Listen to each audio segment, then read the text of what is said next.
ஒரு பக்கம் வந்து நம்ம ஆன்ம விழிப்பு அடையறதுக்கு என்னென்ன தடுக்கணுமோ அதை எல்லாம் பண்ணுவாங்க. 9 to 5 ஜாப்ல சிக்க வச்சு, நம்ம யாருன்னு திங்க் பண்ணாம வச்சு, அப்புறம் அதுக்கிடையில கோள்கள் அமைப்பு, ஜாதக அமைப்பு வேற ஒரு பக்கம் இருக்கு. அப்புறம் இந்த ஃபுட் இந்த 5% வந்து எல்லாத்தையும் பொல்யூட் பண்ணுவாங்க. சாப்பிடுற சாப்பாட்டுல இருந்து, குடிக்கிற தண்ணியில இருந்து, நம்ம பார்க்குற விஷயங்கள்ல இருந்து, மெயின் ஸ்ட்ரீம் மீடியால நம்ம பார்க்குற விஷயங்கள், நியூஸ் எல்லாமே பொல்யூட் ஆகி குடுக்குறப்ப, நம்மளுக்கு வந்து அந்த நாம யாரு அப்படின்ற அந்த கேள்வியை கேட்கறதுக்குரிய வாய்ப்பே வந்து அமையாத மாதிரி பண்ணி குடுக்கறது தான் அவங்களுடைய வேலை. அவங்களுடைய வேலைய அவங்க செய்றாங்க. ஏன்னா ஆல்ரெடி சொன்ன மாரி துவைத்தம்ன்ற கான்செப்ட் இருந்தா தான் கிரியேஷன் மூவ் ஆகும்.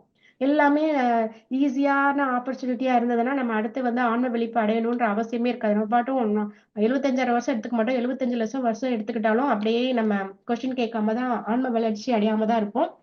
சோ, அவங்களுடைய அந்த 5% உடைய அவங்க கடமை என்னன்னா, நம்மளுக்கு அந்த பிரஷர குடுக்கறத அத பண்றாங்க. பட்